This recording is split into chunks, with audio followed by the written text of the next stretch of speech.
My first question is, how should I know when to walk away? And to give a little bit of more context on that, is from an idea or like a person or a partnership or even a philosophy. Wow. That is a very big question.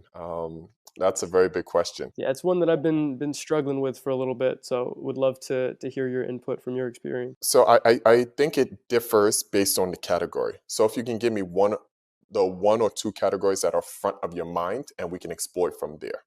And I'll say what may change my decision matrix if it's a different Mhm. category, if it's a different point in your life. Sure. So I would say from an idea. So as I'm sure you're aware, as an entrepreneur, you have a million ideas and they kind of build off of one another. So how do you know when it's time to transition from an idea that has been successful into, maybe a new idea, or how do you transition from an idea that have not been as successful as you wanted it to be into a different version of that or something completely new? So that's a great question. So it's I will say there's two different phases. I'll break this down into different phases. I'll say there's the first phase when you're starting a business, right? The idea or the value proposition that you're offering the market. That's one phase, right? That's one way to analyze it. And then there's another phase when you're running a business, but maybe you want to create a new vertical, right? You want to create a new product line, service line, etc. So those are there's two different ways I'll analyze that. The first one, when you're starting and running a business, I would say the time to transition is there's two things. I wouldn't say fully transition or leave. I would say there's times to put things down, and then you can decide later on to whether to pick it up again. Sometimes it's you're not ready, meaning you don't have the right resources. We need to develop our competence, not enough bandwidth. So it can be that. And sometimes it's the market isn't ready, which means there's some ideas that people had in the 70s that weren't plausible to the 90s, right? Or for our younger audience, there's some things that were in the early 2000s, whether it was CD players, right? And people want to create a more hard disk or whatever that wasn't plausible to that technology took fate. So there's something which just it can't happen because this the technology or the infrastructure isn't there for it. Um, but then there's other times when the market doesn't want that right now or may never want it. So there's several different ways to look at this is a huge question. There's several different ways to look at it. I would say um, on that, one of the biggest things to do is if it's really going wrong, I would say instead you just start giving it less attention, right? Start giving less attention and let more. I don't want to ever tell people to put something down forever. It's more so saying, okay, is this in my top three priorities? First of all, if it's not in your top three priorities, I say wipe it off your list for the most part. Is this in my top three priorities? And after in life, top three priorities change over time.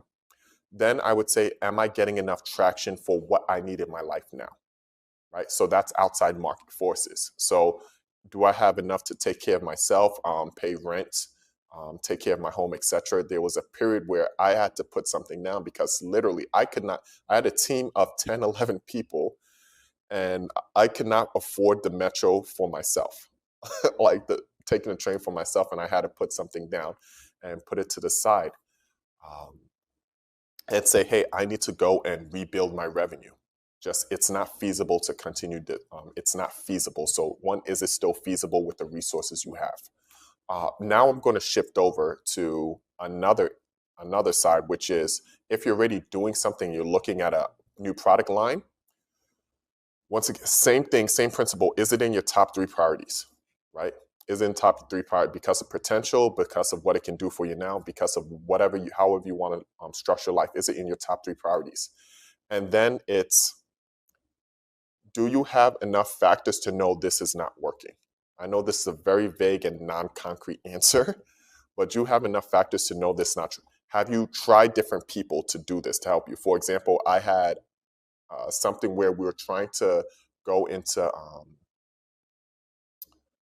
how can I say this? We're trying to go into federal contracting for a myriad of things for one of my businesses, and we hired three different people for this role to help us win contracts, do this, and it was not working.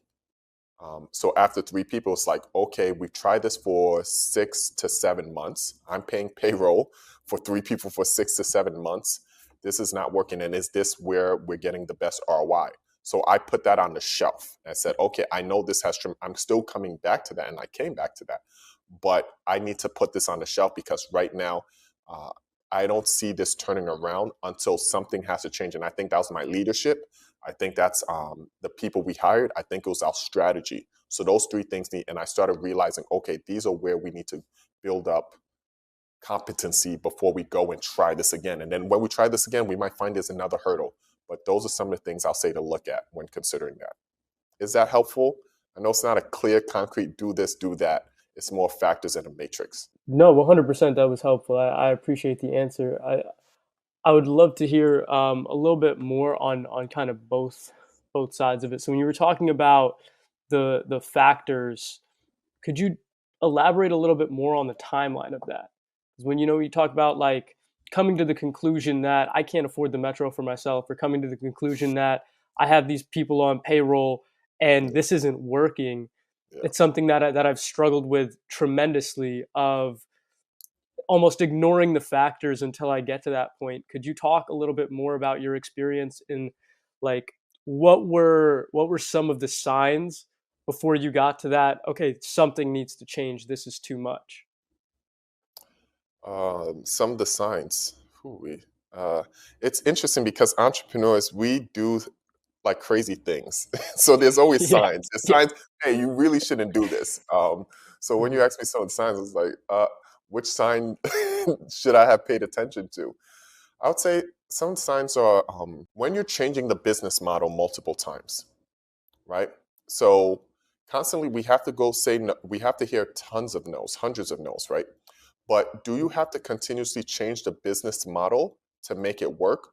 Or are you constantly changing the customer profile without getting new sales?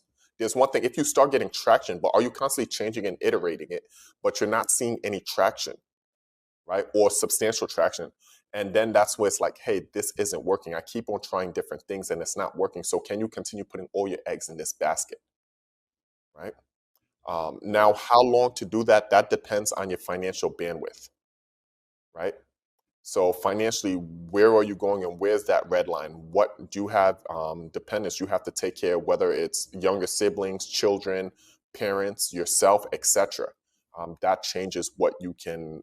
I could do that at that time because I was single, so I can I can do that where I don't have to worry about those things. And but if you have a family, it's a different balance, right? It's a different balance to Mhm. consider. Um, Other factors, what's your energy level, right? What's your energy level? Can you continue pushing through? Are you losing motivation and is it affecting your health? And I say that it's a two-edged sword, right? Because I say with health, being an entrepreneur is also not healthy in some ways because there's times where I was just eating the cheapest of foods to make it through whatever, just to be okay. I can eat this, I can afford whatnot. So it's like sometimes we harm ourselves in a way, or we don't take care of Mm. ourselves.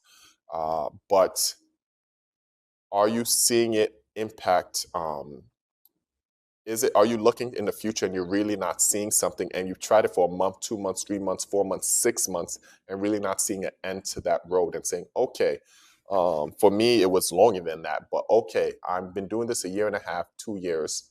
Is it time to put this on the shelf and come back? And that's what Mm. I did. I realized, so I'm an attorney, but out of law school, I did not go get my license, right? I went straight into my startup. All of my friends would say, no, that's crazy. You need to go into law, get money, at least go get your license. And so that's how I did. I reset by going, I got my license, I practiced a Mm. little bit, regained my cash, and then jumped right back into the entrepreneur pool. But it's something kind of reset. That's why I say put it on a shelf. It doesn't mean you quit it, but you can put it on a shelf and say, hey, I'm coming back to entrepreneurship or I'm coming back to this specific idea. Yeah, That's um that's a fantastic outlook.